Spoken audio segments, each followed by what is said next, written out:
It's working. It's working. It's working. Oh, okay. Yeah, I think I fixed it. Can you hear me now? But yeah, I didn't look at your take on this. Okay, but I could be wrong about this. But you know that in our day and age, most digital streaming websites and shit like that operate at a loss, Yeah, right? I already talked about Right. that. Yeah, right. And streaming is like the worst part of it, like by a long shot, right? I talked about that too. Right. Fuck yeah, I wasn't watching, so I came at the end. I think if streamers of like decent size ran ads properly, it would have never been a problem. The problem is cocklords like me. And me too. I'd fucking never run ads on purpose. Yeah, we ruin it for everybody else. Yeah. Because me and you and other decently big size streamers don't run ads. They have to do this because we ruin it for everybody else. Yeah. I know. Right.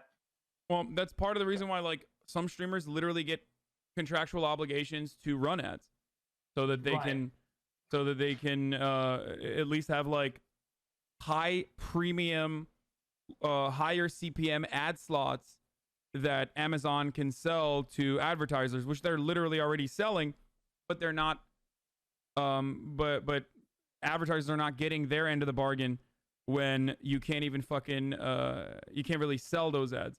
But the point I was trying to make is ultimately we don't control it. That was what I was talking about. Like we don't have any control. If Twitch wanted to shutter their doors tomorrow and decide it's no longer profitable, we're shutting it down, they won't. There's other reasons for it. But if they wanted to do that, we just have no power. And it's something that it's a somber reminder of that reality when they do something like this, when they start pumping out ads without like literally asking the streamers at all. I wonder what would have been better. A test like this or an email saying, yo guys, run 1 minute of ads if you're a partner, like 1 minute every hour or something like that, or like trial it or something, or like make it like an effort to push people to do them like privately instead of putting like a public notice that they'll be forced on everybody else, you know? Yeah. Well, my fear is that element doesn't change. Like the element that like the control that they have over the platform doesn't change no matter what. So like tomorrow they could literally change it again. And that's just the truth. You know what I mean? Like tomorrow they could do fucking, if they're giving you 30 minutes of ad-free experience for 3 minutes of ads, which is what Asmongold is talking about, they could literally change that to 50-50 if they wanted to. I mean, they could do it to your channel without telling you why. Right?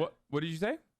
I mean, there's a lot of things that they can do. Things can change. Like you could get banned overnight, and they could terminate your channel. Like, you know, they. Yeah, exactly. And no matter how big, they could do that. Exactly, just like when you play video games, and you're like, oh, I have this skin, I have this, and like, well, no, you don't. You don't have anything. Like whenever you're playing like a League of Legends, or whatever, and you think you have all these skins, you don't have them. They're all their skins still. Like they can take them away anytime they want, right? Like you don't own shit. Yeah. Right? Exactly. And this is something that people forget often. When they're playing games and they're buying skins and have an account and have a lot of things on it, it's not even theirs. Yeah, just like we don't own the only thing we own right now is just ourselves. Like that's it. We just own, like you're XQC and you own that. I'm HasanAbi and I own that, but that's pretty much it. Like we don't own the means of our production. We don't own the website that we're on. We're workers. Right. We're very well paid workers, but we're still workers. Often you talk about all the problems, but I don't hear you talk about the solutions. Oh, well, in this circumstance, the solution, historically at the very least, is organized labor. It's putting together a streamers union. But I was talking about how difficult that is and how impossible that is. I did talk about the solutions. The only way to at least recreate a balance, the only way to put together a balance in that power dynamic is by getting together the entirety of the workplace and unionizing. That's how it's done. Right. Do you feel like unions like that are healthy? Yeah, I mean, think about the NBA unions. Think about the MLB baseball unions. Think about like think about all these millionaire workers still, like actors and writers and directors and shit. They're all a part of unions, and they all have specific benefits that they can force corporations to give them because of that. Right. These are all still technically unions, even though their industry is contract work. Yeah. What about when you face the concern that some people will do things and maximize the harm they can cause because they know that like they're in the union and like are there a lot of concerns with unions that are like this is a deranged it's kind of hard to pervert. explain. Has right. There is always an element of corruption, no matter what happens, right? No matter what happens, there's always going to be some level of corruption. If corruption is inevitable, I'd rather have the corrupt force Right. have the best interests of the largest number of people as possible. And what you're talking about happens with police unions all the fucking time, for example. But the job of the police force is a little bit different than like just entertainment. You know what I mean? Yeah, it's like let's say you work at a place and like they're like unionized, and somebody will do something that's wrong or bad. And he's like, it doesn't matter because I can't get fired because of this, that, and the fucking union, so it doesn't matter. Like I'm not gonna get fired for it. Yeah, pervert. XQ comrade. That's usually a concern I think with unions sometimes. Yeah, I mean, unions can set forward protections that create protections that would like stop bad workers from being punished or something like that. But even then there are ways to get around that. But more often than not, like I said, the benefit of having a unionized workforce is just to restore some balance to the dynamic between bosses and workers. That's all it is. Because the only way that you can push back against things that are completely outside of your control or outside of your power is by getting together and collectively bargaining, saying, hey, we're gonna no longer work. And as streamers, you and I understand that I mean, we feel very replaceable, right? You feel like if you didn't stream one day, like someone else is gonna take your place. Oh yeah, for sure. People always talk about, oh, I like your stream, blah blah blah blah blah blah blah blah. Hey, I really like this, that. Dude, I'm rooted in what's real and what's like, you know, I don't live in a fucking fantasy. Like I know that if I was gone the next day, dude, like it'll trickle out to other people and I'll get replaced within a day or an hour. Yeah. Wait, actually, think about this. This is an example that you use all the time. What do you always say? You always say, dude, a lot of these places, dude, they're doing the wrong things. Like you say like YouTube, for example, as a platform, is constantly making mistakes with their live streaming, right? Yeah, and it feels like it would be what? What else are they gonna do? Watch Daily Motion? No, but you always point out a lot of the flaws that these like big corporations have, and if they only like spoke to fucking streamers like yourself and listen to the advice that streamers like yourself give them, they would be not fucking up as much, right? Right. Yeah. Well, the reason why I don't have to do that is because there's no competition, as you already fucking jokingly pointed out. What are they competing against? Dailymotion or Vimeo? No, of course not. If you had 10 new just chatting political good-looking Andes, you would start making content pieces and interviews with live people, and you would bring guests on your show to try to stay competitive with the content, but you don't have to. Right? Yeah. You're thinking about it from streaming point of view, but you're not thinking about it from like the streamers being workers, though. Yeah, you're saying that competition would force my hand to improve my product, but I'm already constantly trying to improve my product as best as I can. Yeah, true, but so are you. Like, yeah, you're all not. Of us can do much better, and results are very counteractive. I feel like good results and positive patterns are damaging content overall, and that I think people coming from YouTube and shit like that, and people coming from like more like company sided things, less it's not all bad, you know. Having produced shows and more organized broadcast isn't bad because it might inspire and it might upset people into improving their content. They will have overall better content in the end. Yeah, but what I was trying to say is not specifically from the point of view of like YouTube having no competition, but what I was trying to get you to recognize here is that like the way that you could force YouTube's hand or Twitch's hand, the only way, as a matter of fact, to be able to force their hand is, unfortunately, through, or I guess fortunately, through unionized collective bargaining. Yeah. You're right. I have a question though. What if your workers are wrong? That can happen as well. Certainly. Can that be more damaging?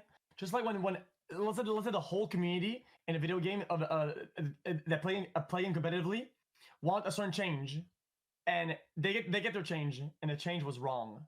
Yeah, that can definitely happen. But the counter to that is that there is no element of balance right now.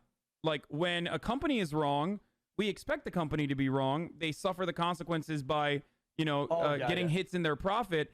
But the company can make that. The company makes that decision on their own, exclusively, without even thinking about the workers in that circumstance.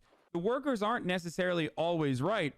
It's just that collective bargaining in this circumstance is just to reinstate some level of power to the workers so that they can offer protections, or they can bargain for protections.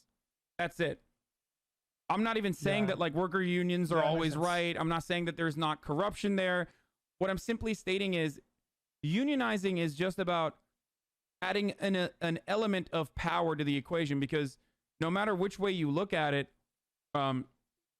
divided we beg, but united we bargain, because the only power that we have is when we stand together. Yeah, and makes that's sense. truth.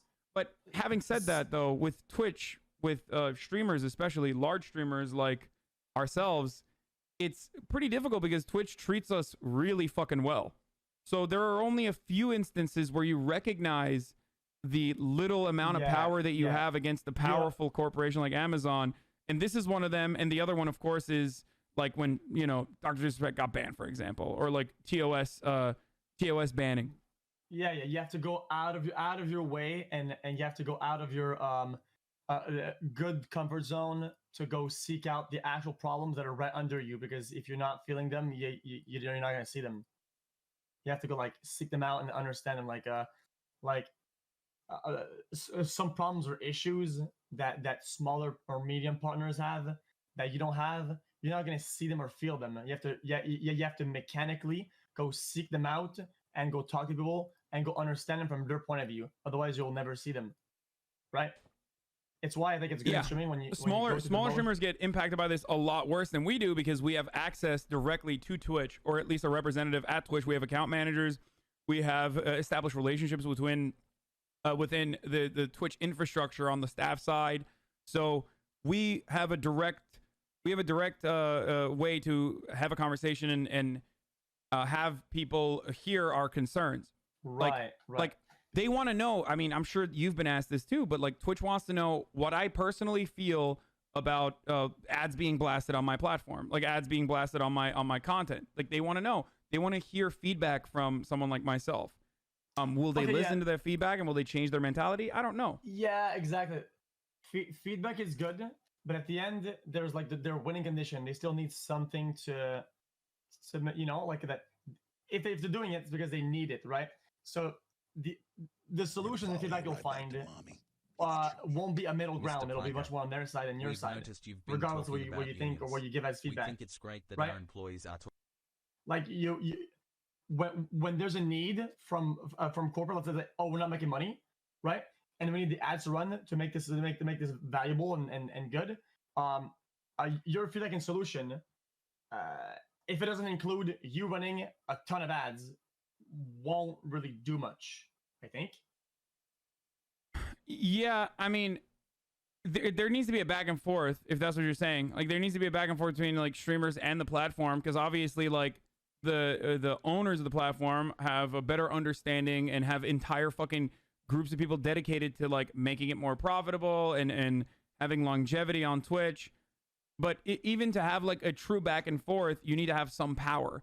And if streamers are seen as replaceable labor, then they have no power, because there will always be a new XQC, or there will always be new political Andes that take our place when we get banned, or when we are done streaming and we no longer want to stream or move somewhere else, you know? So so that's the only thing I'm mentioning when I say like the benefits of unionization is always good for the workers, because we are still technically workers no matter how much money we make. I think that competition does make innovation better. Competition does force a lot of people to go out and do stuff, for sure. Yeah, but you not agree with that? But it's all about no. I think competition is good. Of course, I love competition, dude. I'm a fucking psycho. Like I'm a pretty competitive person in certain fields, and not very competitive at all in others, like video games and shit.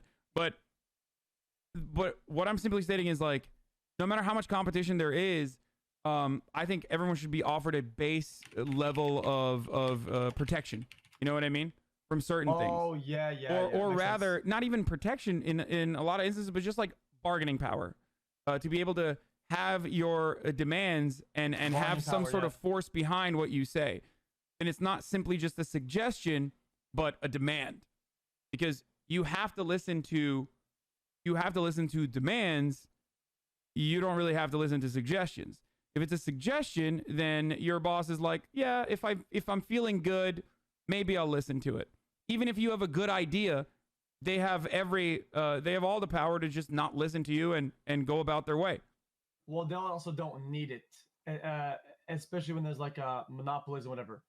Like a good idea, something game changing, they don't need it. It's like when you're at the top, you're kind of lost, because who is there to look around at to get better and improve? Yeah, and that same thing about that you said about competition also exists between Twitch and YouTube and the lack of like actual fucking competition in the live streaming space. So like when there is no competition for them, which is of course a product of like that's literally how Amazon operates. They monopolize, they operate at a loss for as long as they can, and then when there's no other fucking competitor in the space, then they can do whatever the fuck they want with your prices. Then they can do whatever the fuck they want with like offering you shittier and shittier service. It's like when you were in America, did you ever have a problem with like your ISP, for example, or your internet, or no? Oh yeah, fucking oligopoly trash, dude. Yeah, exactly. The reason why they can do that is because there is no fucking competition, because there's a natural barrier of entry. It's not cheap to fucking start an ISP. Like you can't just like tomorrow be like, I'm starting an ISP. Yeah, exactly. Yeah, and they can say, oh, but you signed a contract, and the contract says we will throttle your ass when we want, for any duration of time, just because we want to. And if you don't like that, what are you gonna do?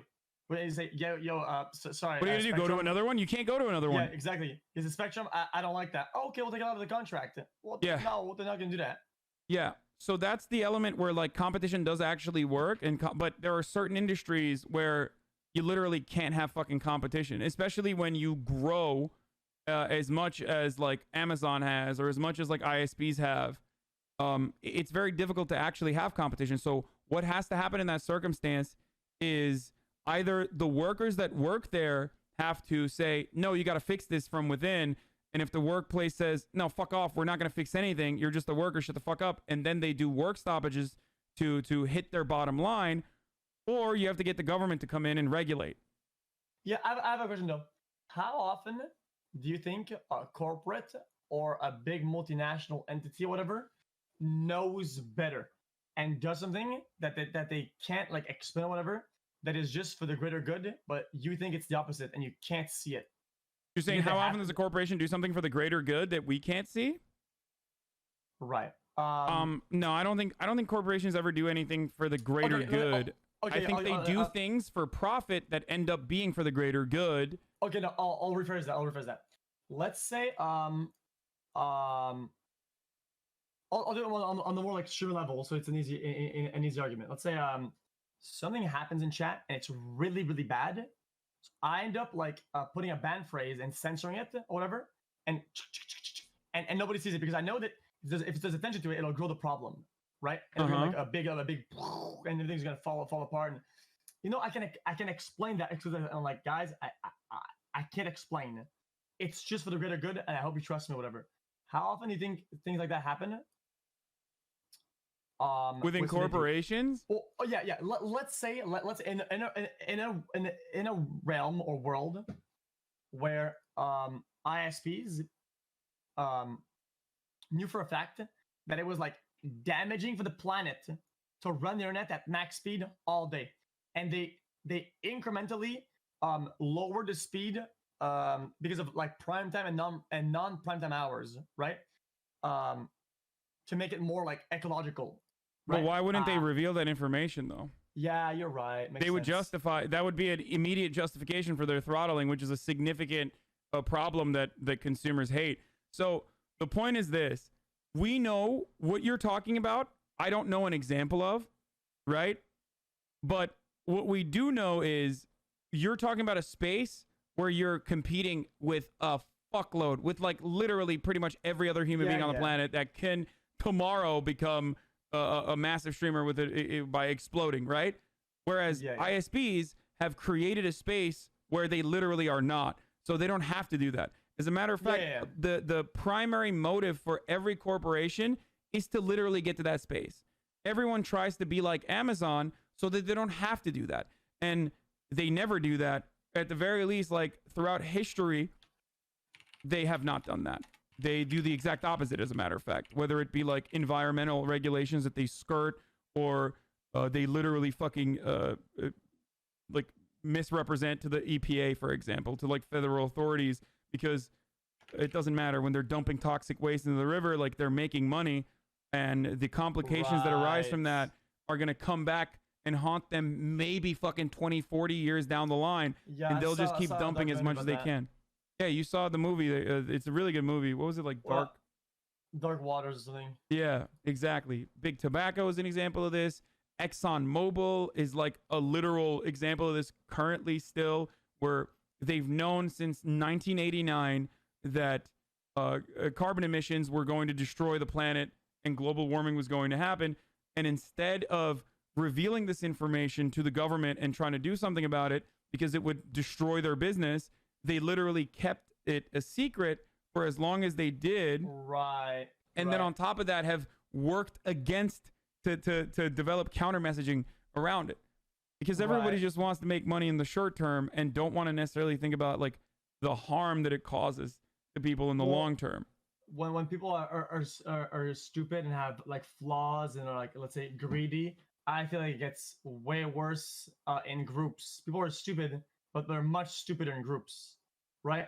And I feel like sometimes when there's like corporates, that it's such a big machine and so many moving parts, and people at the top, like let's say there's like a meeting or whatever with like 20 people. It's like, yo guys, we could do that for like a crazy amount of profit. We could roll so hard with all this profit. Like if it comes up to a vote. Well, that's historically not true either, because when people do find out, if that was the case, then they would put it up to a vote and not keep it a secret, and only the board would know. You know what I mean? Right. People are dumb for sure, but when they get together, there are so many different opinions. There are so many different opinions that are represented. There can be back and forth conversation as long as everyone has access to the same information and knows the consequences. If in 1982 or 1989, like every single person that worked inside of Exxon, all the way down to the fucking janitor, was aware of this information, to be like, well, what the fuck? I don't want my future for my children to be destroyed. That sucks. And they could probably do something about it, even if it hurt them in the long term. And that's the reason why they don't let people know about this sort of information. They try to keep it hidden as best as possible, because greed in that circumstance is a much more powerful motivator than the collective learning about the inevitable consequences. If that wasn't the case, they would. If that wasn't the case, they wouldn't literally have like whistleblower protect. Like they wouldn't have such terrible treatment of whistleblowers, for example, people that come out and like speak out against corporate practices. Right. Then it comes on fear is also a big motivator. Then, right? Yeah, they keep you muzzled with fear. Like even me having this conversation sets me at odds with the ultimate like profit motive of Twitch. So it's definitely not a conversation that Amazon ever would want me to have, but I'm still having it because it's at the heart of my worldview and it's something that I believe in. And like this could get me literally in trouble. It's not even a joke. Sure. I feel like I saw something about this. I always talk about this. The frog in the pan analogy. Have you seen that before? Yeah. Right. Where they don't know that they're burning until they boil, until they reach the boiling point. So there's like two types of fear. Let's say what scares you the most? The fact that the earth is gonna boil up and end up exploding, or you losing your job and your income right now and not be able to feed your family, right? And I feel like the fear of like environmental fear will always be like a little bit like under the rug or whatever, because it's like the frog, right? You can't see it, you can feel it, and then it blows in your face. And I feel like that's kind of like how we operate as humans. We don't change stuff, we don't do anything until things literally explode in our face and we die from it. Yeah, but even in this circumstance, when it's exploding in our face, look at what people say about climate change. Like, they deny it, they say it's a lie, they say it's like different factors. Like, Trump turns around and will literally say, oh, like all these wildfires aren't happening because climate change has made like the California forests an environment for even more wildfires than before, with like all the fucking dry land and shit like that. But instead, it's like Antifa that's lighting the forest on fire, or instead it's just the shrubbery, it's the bushes that they don't fucking sweep around. So it's very it's very powerful. It's very difficult to go against that, especially when there's a lot of financial motivation tied to misinformation in this way. Right. You know? Isn't there experts to counteract that? There are, but they don't. But they, first of all, they have their own set of experts that they literally fucking lie through. Like the Koch brothers, for example, is a pretty good example of this. Like they're in the oil business. So while that's destroying the fucking planet, they have spent billions of dollars creating their own rank of experts that they can just like fucking put on television to say that's wrong, or build their own think tanks to produce research that, you know, tells them that it's not the truth. That's not the truth. That it's actually great that we're drilling oil, and find counter messaging to say stuff like it's actually energy independence that we're going after, and it doesn't matter that we're destroying the planet, for example. Right. Yeah, that kind of sucks. This makes me think of the store with the this comes. I digress, but this the store with the girl with the coffee at McDonald's that got burned or whatever, right? Yeah. Think about the misinformation. Exactly. It didn't matter what the truth is, what the story is. It didn't matter what's her side, what actually happened, right? All that mattered is how they presented the information with the lowers and yeah. Everyone still fucking thinks about that. I didn't know the fucking truth about that situation. And I for the longest time thought like, oh, it's so dumb. Like, she didn't even fucking know. Like, meanwhile, McDonald's was making that coffee that hot because it was, even though it was literally just like, should have been illegal to make the coffee that fucking hot. But it would keep it warm for the longest period of time.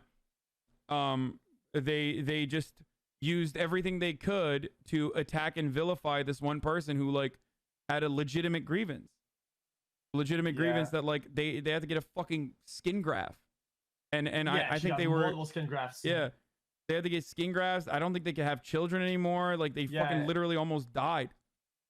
Yeah, she needed a complete reconstruction of like certain parts. It's crazy.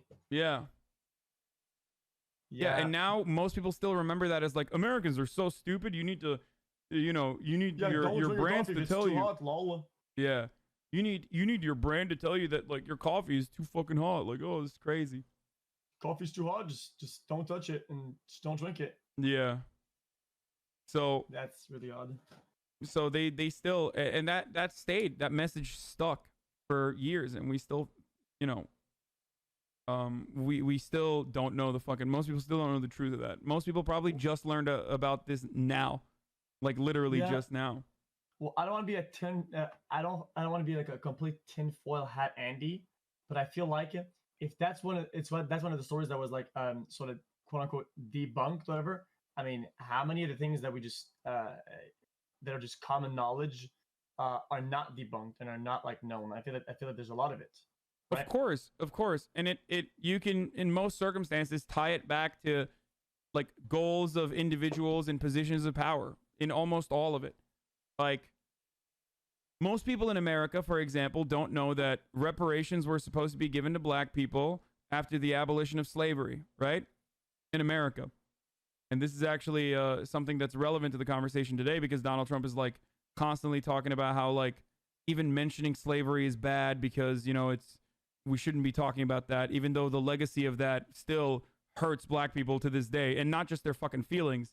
Like there's a reason why black people are poorer on average than white people. There's a reason why white people have 7 times more wealth than black people do in this country, right?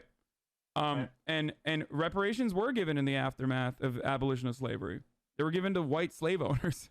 The government literally gave slave owners money for the slaves that they freed forcibly, but not the actual slaves themselves.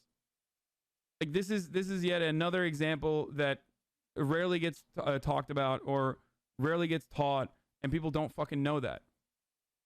Yeah, I can see that.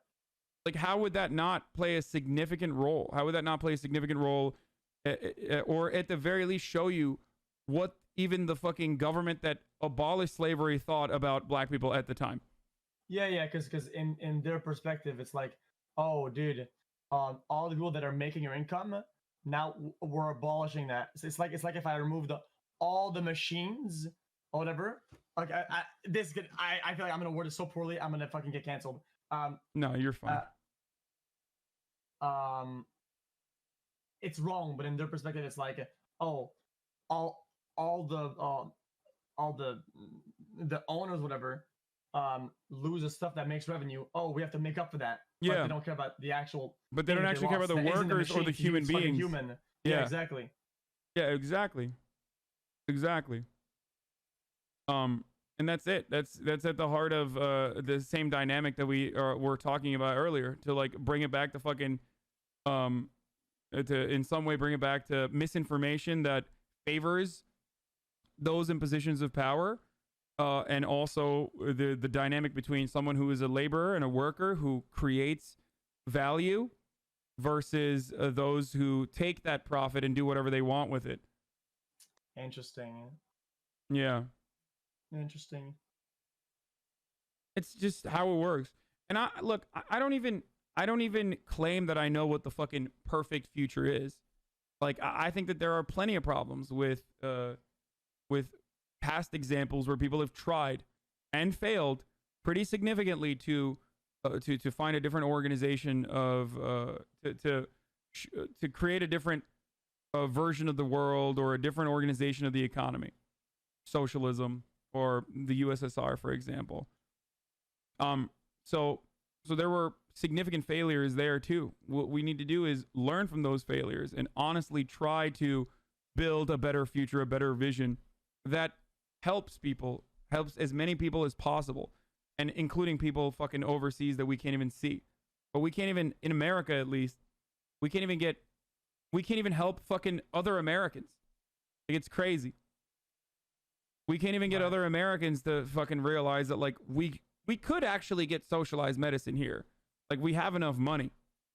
And people fucking attack me every day and say that I'm a communist and I'm crazy for advocating for that sort of stuff. Right. Yeah. Healthcare is a difficult topic. I'm not very good at it because it has a lot of moving parts and a lot of things. Well, think about it easily, right? You live in Canada. There's some problems with your healthcare system, but overall, it still is better than America. What? It's just overpacked. Like it's fucking it's crowded. It's like. Yeah, that's because everyone can get it if they need it. Of course, there's gonna be problems within a free healthcare system too. But the difference is in America, if you're poor, you just die, or you don't go to the doctor because you're too afraid to fucking If you're poor, Right. you don't go to the doctor at all. So that way you ration healthcare to the wealthy. And even then, it's not that. Even then, American healthcare is crowded too. Yeah, wait. Chat saying Topeka, it's not crowded. Listen, when I was in the United States, I started puking for no reason, like uncontrollably. I went to the hospital and I got treated in like 6 minutes. If I did that where I live and I went to DR, they give me a ticket and they say come back in 9 hours. Well, emergency room hours, at least empirically, from what I understand, in Canada are either the exact same as the United States or even faster. Like what you're talking, like there's a meme where people say like Canadian healthcare is worse than America because there's a lot of rationing, but and also I don't know how Quebec works, so I don't know. Quebec's probably one of the worst. Yeah, but yeah, some provinces might be more underfunded than other places, but overall, if you look at it across the board in Canada, their healthcare outcomes specifically for emergency rooms is like their wait times are similar to the United States. Yeah, studies by the Commonwealth found that 42% of Canadians waited 2 hours or more in the emergency room versus 29% in the United States.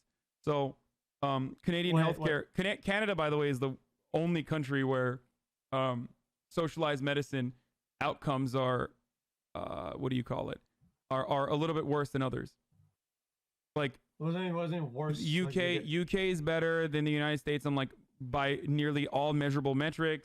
Every fucking European country's healthcare outcomes are better than the United States by like most measurable metrics, with the exception of Canada. Canada is the only country with like a more comprehensive healthcare system that yields certain outcomes that are better than the United States overall and some outcomes that are worse. Wait times often are a significant problem, but only because of rationing healthcare and trying to make sure that you get to the people that have immediate needs. But the way to solve that is, of course, funding the system appropriately, rather than like, I don't know, trying to privatize it. Yeah. Also, we have a problem where nurses and people in the health departments are extremely overworked.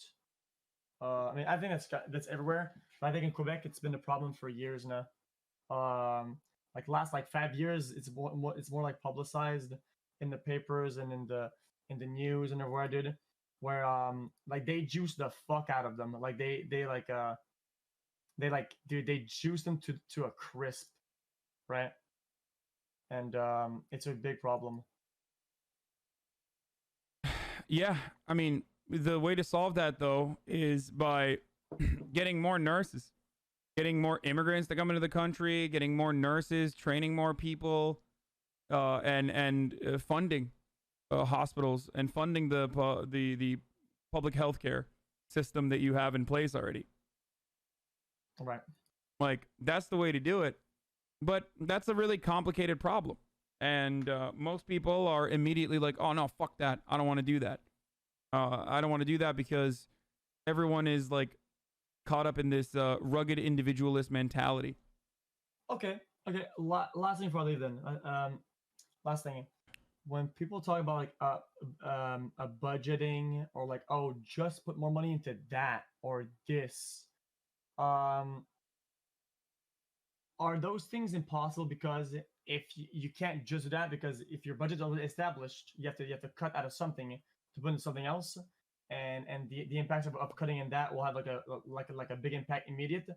Just like I don't know how the U.S. military works, but I would assume that some countries or some places or some sort of something depends on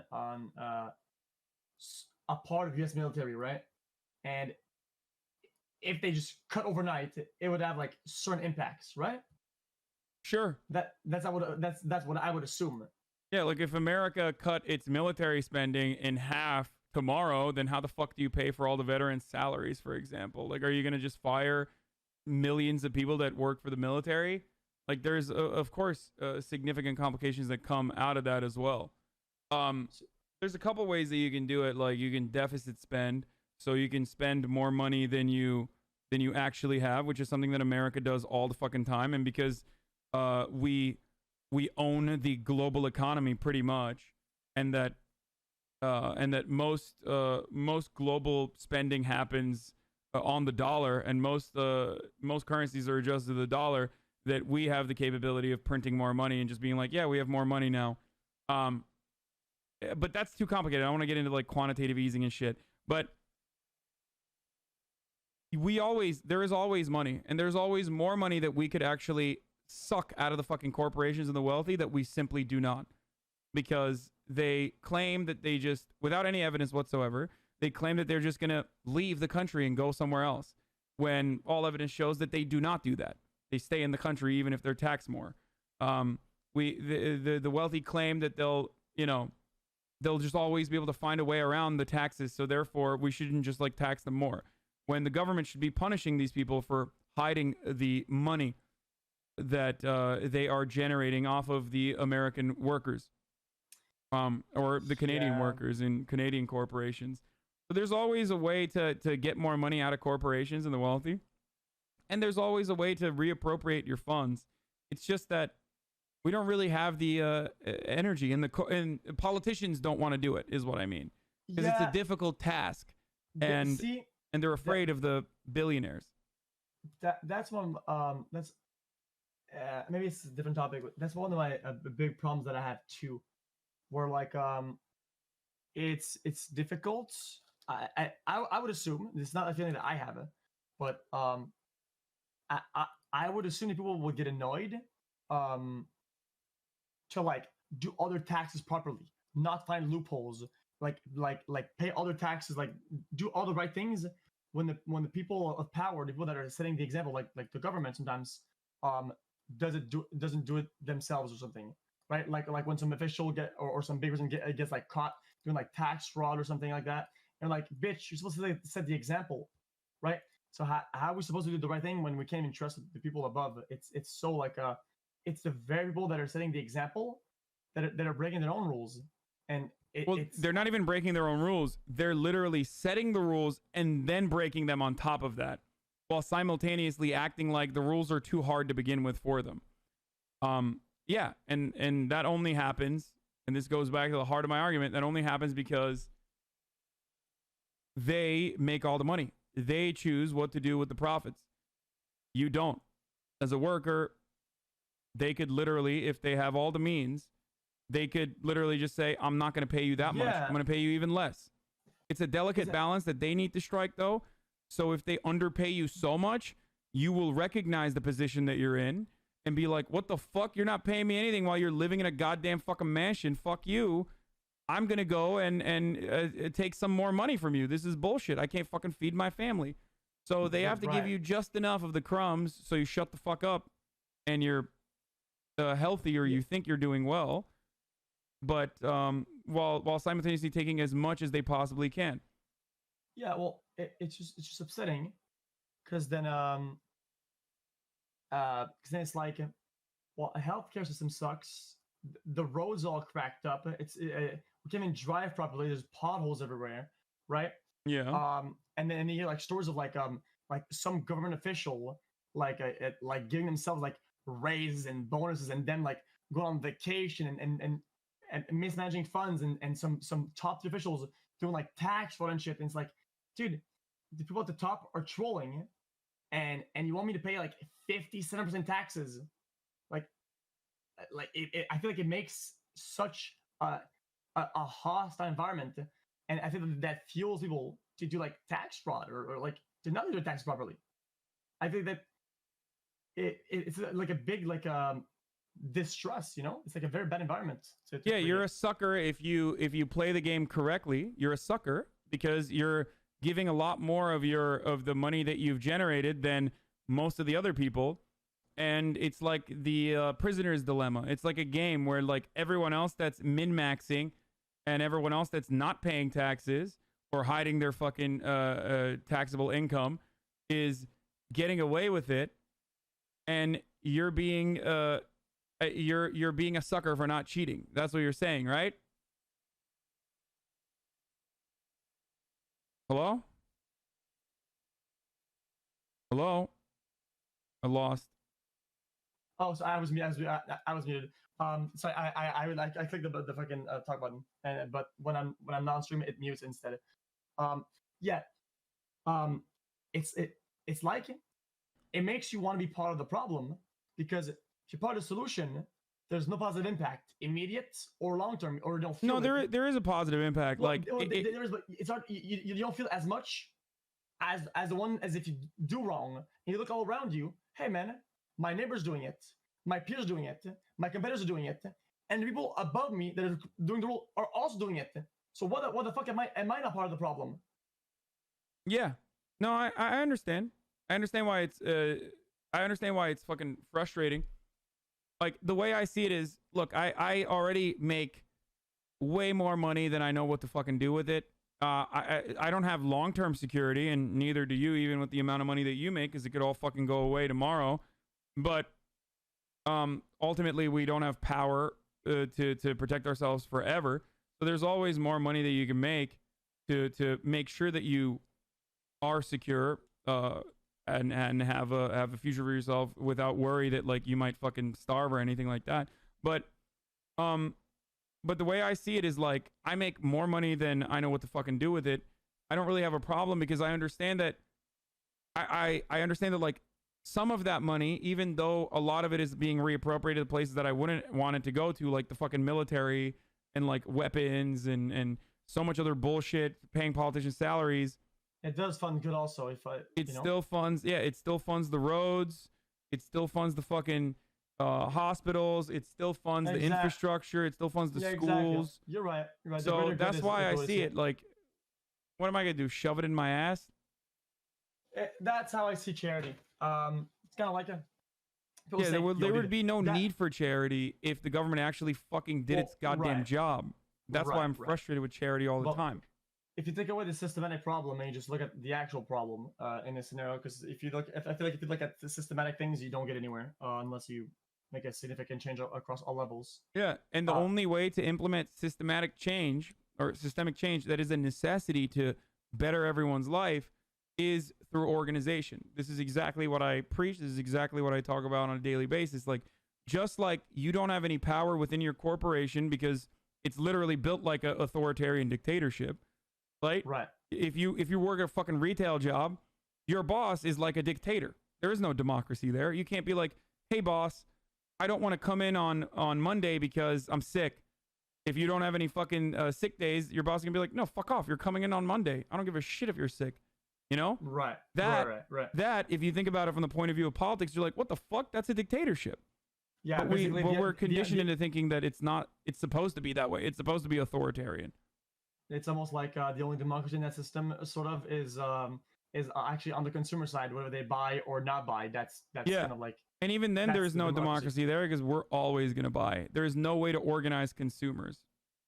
Like, there's literally no way to fucking organize consumers to be like, oh yeah, we're not gonna use Amazon for the day. Like, there's no way. You can't escape Amazon. They own everything on the internet.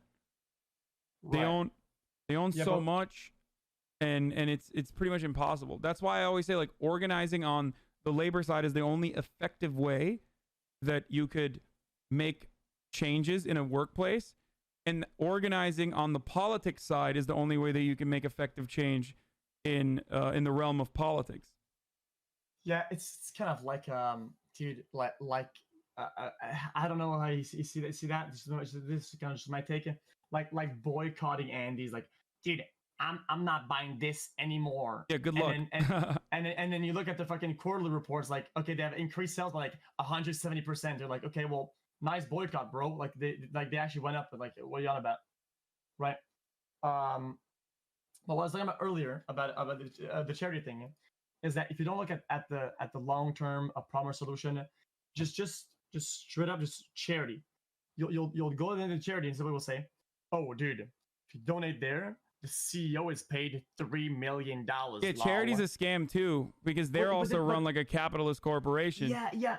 But then you're like, yeah, you're right. But they're with only money, not involvement or volunteering, with actual dollar figures, it is one of the best ways to to do good with your money, right? Is it by donating to a charity or making your own organization, right? But there isn't much other options than to donate. Yeah. Well, right? the only because systemic change is really hard. So yeah, you do fuel a CEO and whatever, but you also do fuel good. You also power up good things, which you kind of have to take the hit that, yeah, okay, it feels a bit bad, but it does feel good, and I have to go through the bad to get the good. And there isn't a lot of alternatives. Well, that's how I see taxes. Like, that's literally how I see taxes. So I said that. So I said that. And I made a parallel between taxes and charities, that you kind of have to feel the CEO to donate to some kid that needs the money or needs the health, right? And it's a big takeaway when you know that. But at the same time, how do you feel about the CEOs making a lot of money? I feel like if you do well in any field, you should have incremental bonuses based on how well you do. If your charity was bad and it was generating like $2,000 a year and now generates $2 billion, you should sort of be incrementally rewarded for being successful in that particular field, whatever. Right? So well, it's not even supposed to be for profit, though. Remember, these are non-profits. You know what I mean? Like, charity is not supposed to be about like making as much money as possible. Charity is supposed to be about helping as many people as possible. But unfortunately, the way that most people think about charity is exactly the way that you just mentioned it, which is literally about like how much money it can generate. And then CEOs are compensated off of that as though they're like literally fucking competing against other charities. Yeah, but I feel like we see that as bad, but I feel like in our economical system, maybe I'm completely wrong about this, but I feel like in our system, like, dude, these guys are kind of like competing, and if a charity company, because they're companies, like do well and pop off, right? There's an incentive to pop off. Yeah, also of course you do good, but there's an incentive to pop off and do better, right? So yeah.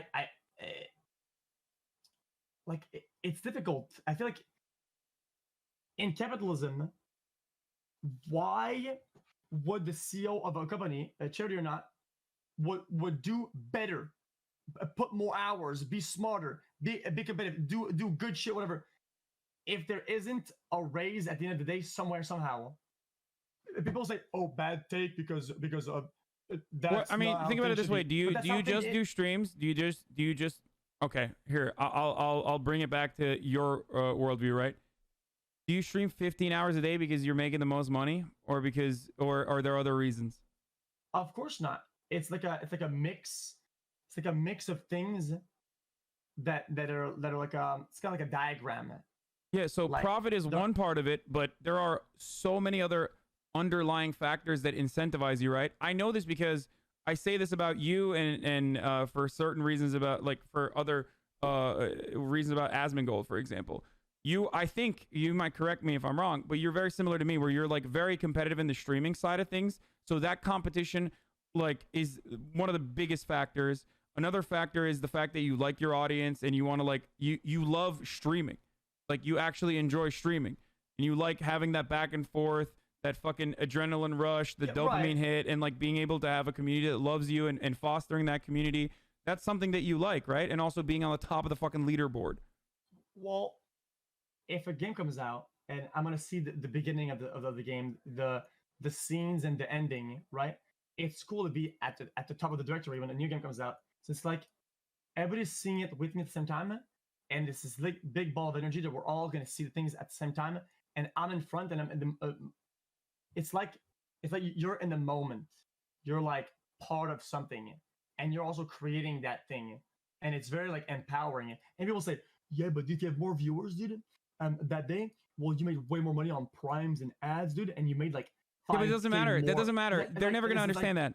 Look, you could literally look. There are streamers that min-max, right? You and I both know. At the top of the directory, there are fucking streamers who min-max and like literally just do 6 hours, 3 days a week, and they still have fuckload of viewers, and they're still big brands, and they maintain that status. You don't do that when it comes to fucking streaming. Like when it comes to your streaming hours, right? Do you? You don't. You fucking stream for like 11 hours, and sometimes you stream for 10 hours, sometimes you most of the time you stream for fucking 11 hours because you enjoy streaming. That's the way I see it, at least. Like for me, Yeah. I could easily make enough money by doing fucking 6 hours of streaming and still be completely fine, right? But there are other reasons why I do it, and it's not money. It's certainly not money. Like, why aren't you constantly pumping out merchandise? Your audience wants merchandise. Why aren't you constantly making merchandise? Yeah. Why? See, well, I don't do it because I feel bad when they buy things with their money. Okay, but profit is not the only incentive, is what I'm saying, because it goes back to you fostering your community. Same with me. It, like, a part of it is because I'm lazy, but also because I feel weird, like, just constantly fucking pumping out product that they're buying. So that's it. So obviously, even in your own personal worldview, you have different incentives that force you to do things outside of profit. Because human beings, no matter how much we're trained to think that we're only operating on profit, that's not the only reason why people do shit. A lot of people get satisfaction from helping others. A lot of people get satisfaction from going out to, like... that makes a lot of sense. Yeah. But if the infrastructure works that way, do you feel like it could put a strain on people trying to thrive and do good? If you put them in a situation where, let's say their charity is rolling and now they come from like rank 5 charities to rank 1, right? And the guy is like, is still making like 60K or something like that. And the CEO of number 60 or third or fourth or fifth is making like 3 mil, right? I think it's difficult when you're surrounded by the difference to continue on and do good when there's this big gap. Do you understand? Like, even if you're not all about the money. Yeah. Okay, go on. Even if you're not all about the money with charities, what was your? Well, it feels kind of weird. Like I don't know. Like I feel like, yeah, I can't word my thoughts. This is a little bit complicated. Well, at the heart of the matter is problems that are unsolvable or seemingly unsolvable, right? There are issues. Nobody would say that there aren't fucking issues in society, right? Everyone knows, like, poverty is a problem, famine is a problem, you know, climate change is a problem, right? These are all unsolvable problems. I want to solve those problems not by charity that relies on people getting fucking tax breaks so they can, like, people taking as many profits as possible and then, like, giving it to their charity that they want to, like, in a way privatizing the essential functions and services of the government. I want to solve those problems by making sure that our government actually represents us. And I want to do that by changing the way the government works. And I think one way to do that is by giving power and more autonomy to the people that are just everyday workers, like everyday laborers. And the way to do that starts in the workplace. And it's just, in the short term, the best example to look to is Nordic countries. And it's not an accident that these countries where, like, the minimum wage, for example, is insanely high in comparison to the United States of America, they also, surprise, have a 90% unionized workforce, or a 98% of the workforce is under is covered by a union negotiated contract. Makes sense. That's why it works in those fucking countries, and they still have billionaires. Norway and Sweden have more billionaires per capita than the United States of America. They literally have more fucking billionaires per capita than we do. So obviously, it's not even fucking eradicating billionaires. Yeah. Okay. Well, I have one last question sort of related to that. That's my last thing. I gotta go. Okay. Okay. This is gonna be a very weird take or weird question, and because I always sometimes, since I don't know like everything, I have questions that are very based into the fundamentals. So very like, it's not because I don't understand the specifics of the entire branch of idea, but I try to reconsider the very root of the branch so I have a better understanding of the whole branch, like taxes. Why is it that people, let's say when they're 18, 19, 20, this will sound weird, let's say make a company or whatever, they'll be taxed the same amount as people that are end of life or old. When somebody is popping off, when they're emerging, when they're growing, why are you cutting them off and why are you bottlenecking them as much as you're bottlenecking somebody who is end game, who already finished, who's already done? Does that make sense? Yeah, well, that's why there's like. Shouldn't you be helping them? Shouldn't you be you like? Mean helping them propelling? by? You mean helping them by like giving them less of a tax burden than someone who's dying?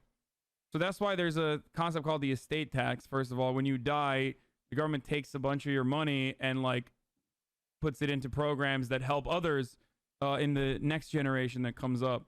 But okay, well, let's say right now, dude. I had $0, right? And you, Hasan, you gave me 20K, and I made a business right now. Boom, right? And I'm selling plastic bars, right? And then this year, right?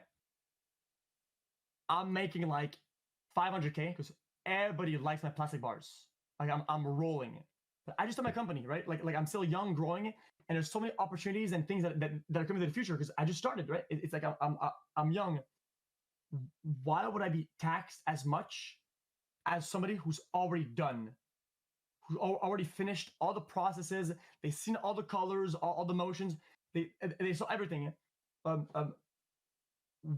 would I be? If there's potential, if I'm rolling it, well, you don't though. You don't, like, here's how that works. Like, if you are a business, that's entirely different than you being if you're a business, you're taxed differently than if you are an individual. It's the same in Canada, I assume. That's how it is in America. And like, see the potential of it and try to help it. Well, that's what I'm talking about. So like, there's less of a tax burden on businesses as long as you're reinvesting that capital that you're generating back into your business. So that's how that works already. And right. And it also, that's why like there is such a thing as progressive taxation, where like when you're younger, you don't own a lot of assets. You don't have a house. You don't own anything, right? So when you're younger, you are actually getting taxed less than older people because you're poorer than when you are older. So that's how that works as well. Like you're actually, it doesn't seem like it, but you are technically getting taxed less than older people usually. Okay, yeah. Well, one of the reasons why. But you get subsidies too. Someone is pointing out in the chat that in Canada you get subsidies and tax breaks in the first year of your business creation. Yeah, that makes sense too. Like, because they want more businesses to flourish. Yeah, exactly. So it's kind of like what if somebody was kind of broke and then they took loans to go to school to get education, to go to college, and now they're in debt. And it's stacking, and they finally get to the workplace, right? And they get a job that pays pretty well, right? And then bang, they're fucking taxed as much as fucking people who've been done with school and been working for fucking 60 years. Like, dude, what the fuck, man? Dude, I can't even breathe out here, man. You're cutting me through the like I'm drowning. And you know this is a cycle, right? You mentioned 3 things in that beginning, where you said you pay for school and you have so much debt, right? Yeah, that's why school should be fucking free, because you educating yourself makes you a better part of the labor force. It makes sure that we're literally min-maxing our labor force when we fucking make schools free, so that people can pursue whatever they want to do and get better at it and pursue their passions. And that's how you literally have a country that grows and is better, right? But school, but there are people out there that don't want to make it free. They don't want to make school free so that like everyone can pursue education. And when you're crippled with debt, then you take a fucking job that you normally wouldn't take. Or then you're more willing to take on less wages than you normally would. It's about keeping the workforce, like I said. That's just gatekeeping. Yeah, it's just about keeping the workforce as poor as possible and as hungry as possible, so that they're constantly fucking fighting amongst themselves. You see what I'm saying? And then it still stems from the people at the top and the older people not paying that much in taxes. Yeah, I get it. Because how are you going to pay for the school? How are you going to pay for the teachers? Well, you got to fucking get their taxes. right? You got to get taxes from those people and fund the schools back so the schools are fucking free, so you no longer have to worry about crippling debt and have more power to turn around and be like, yo, I actually fucking don't want to take this job. I want to do a job that I would be better equipped in doing. Yeah, and it's like I feel like some people don't even have the option. Even if they were to take a lot of risk and a lot of sacrifice to go to school, they literally cannot. Right? Like if somebody's household needs money to like survive, um I think a lot of individuals, even if they were to take the risk, they can't even do it. To where they would go to school and their family would still survive. It would be like actually impossible. So now they're like gate kept eternally, right? Yeah, they're the underclass, the permanent underclass is gate kept forever. That's why it's very difficult for poor people to become wealthy. It's not that easy to just like fucking. You have to be really lucky too. Like I think you watched that meritocracy video. Remember the Veritasium one about like how luck plays a significant role in like people succeeding. Because I remember right. Yeah, I think that's the truth. It's like one of the main things that fucking people lie about is meritocracy. That like every single person that is wealthy and successful is wealthy and successful because they worked harder and worked smarter than everyone else. Sure, hard work is incredibly important. Okay, obviously, if you don't fucking work hard, it's gonna be very difficult for you to achieve success. Working smart is very important too. But there's also additional circumstances that play a role that we don't think about. Like people who are wealthy offering their next of kin, their next generation, opportunities that people who are poor will not be able to do.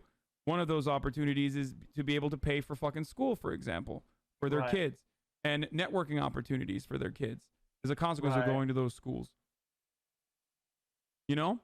Yeah, exactly. The meritocracy is a good way to see it. So I don't like to finish this off. Like I'm not saying that like everything needs to be completely equal across the board. That would really suck the life out of the world. I like to compete, but I think that at the very least, at the bottom, we should be offering people certain things that I know we can that greatly improves their lives, because in the long term, that will benefit us more. Because you have no idea, and neither do I, have no idea what kind of fucking gems are out there in like India or in an African fucking country that will never be able to reach their true potential because they were fucking born in Africa. Like, what are you going to do? You were just born in Rwanda. So now you're fucked. You know what I mean?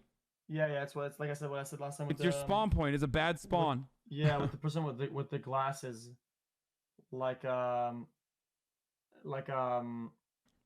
they might have a true worth that's better than anybody on earth, whatever. But they'll never be able to reach that because they don't have the tools to explore it. Yeah. Like if a buddy's eyesight's like you could see close or far, maybe you'll have somebody who can see the other planets with his bare eyes, but he doesn't have the glasses to see it, right? So like the basic tools, he doesn't have them. So there's a lot of like lost potential. Yeah. Exactly. Yeah, there's one thing about meritocracy. That's a good topic. I always think about that, about the things that you deserve, or the things that you get through work or luck. Sometimes it's difficult. You have to remain grounded, right?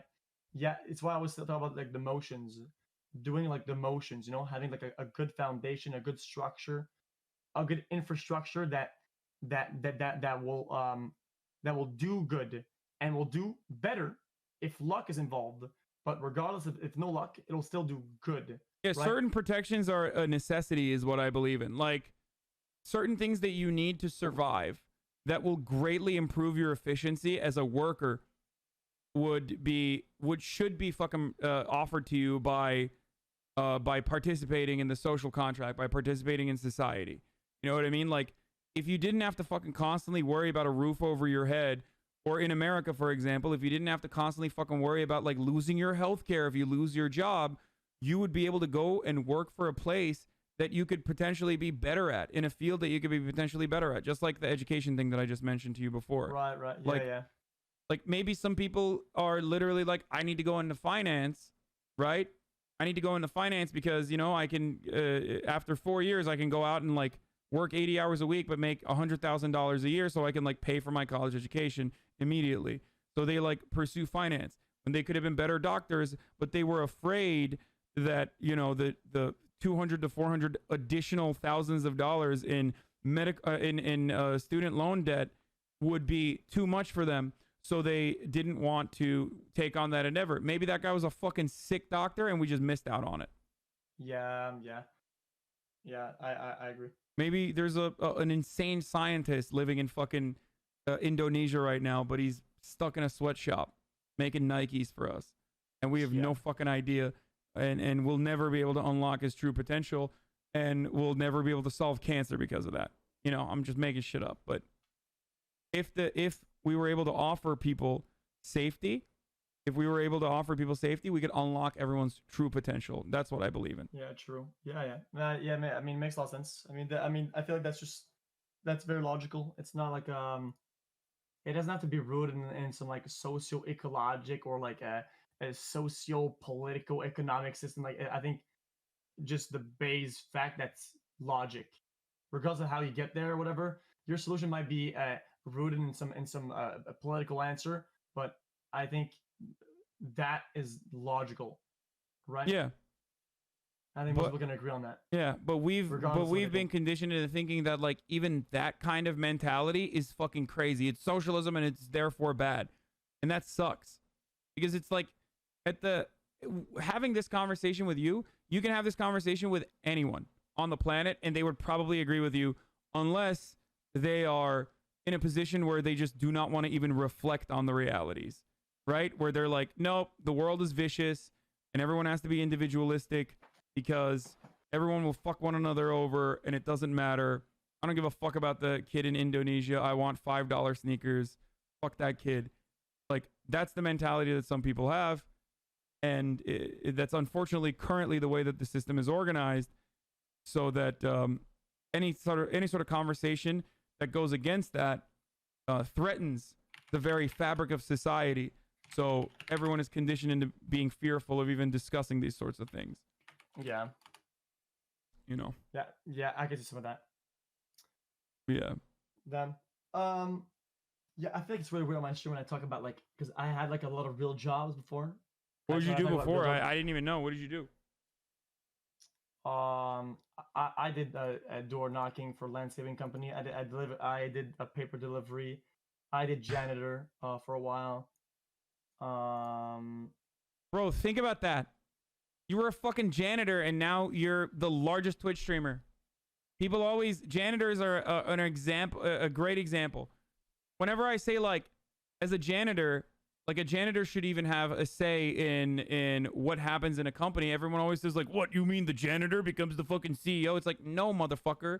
No. But the janitor is still an essential part of that fucking service. Just because their labor is replaceable, because it's not very difficult to train someone to become a janitor, does not change the reality that the janitor knows exactly what the fuck to do.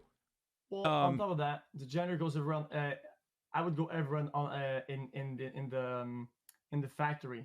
So I would see all the employees from low tier to high tier, how they interact, how they take their breaks, how they eat food, how they interact with one another, how to interact with different levels of employees. Like I could take a lot of mental notes about like how everybody is acting, even though I'm just mopping the floor. I mean, I'm still paying attention, you know. So yeah. I knew a lot of things that were going on in the sphere. But you were fortunate enough that you unlocked your potential and now you do something and you get fucking paid insane amounts of money for it. But like, you also love your job. My goal is so that everyone can fucking love their job. And even as a janitor, you probably would have been happier working at the company with doing what you do, even if it's fucking mopping floors and shit, if you had, one, you were getting paid better. Two, people recognized the value that they bring to the corporation, regardless of how replaceable your work is. And three, if you had a fucking say in what went on in the corporation, like if you truly owned your work right now as a streamer in the way that you do, right? You own your work now. Like, You make Yeah, business makes sense. decisions. Today, you're like, I'm gonna fucking talk to Hasan, so I'm not gonna start streaming until later in the day, right? You can't do that as a janitor. But if you were able to make some decisions at least as like a lower rung employee, if you were able to have a little bit more power within the corporation, and if you got a larger share of the profits, or at least a say in what you do with the profits of the corporation, you would feel personally invested in the company. True. And that's what I think we should do more. That's a good point. Also, I think that's one of like the most valuable skill in the workplace that we'll have is showing interest and involvement into whatever they're doing, right? I feel like if you're interested in what you're doing and you ask questions and you look around and you pay attention and you take notes, right? It makes the people above you or like your boss or whatever. I don't know. It makes them really happy to see that you care and you ask questions. I feel like it's very, very valuable for a worker. People above you will see you as really good, right? So whenever they would give my first tour, right, of the factory when I was a janitor, I took my phone out and I record the run, right? Because it's like a run, right? You have to go through the entire fucking huge building, and I recorded and I would ask questions like, "Hey man, okay, what about this spot? You know, do this, that," and Were you speed running?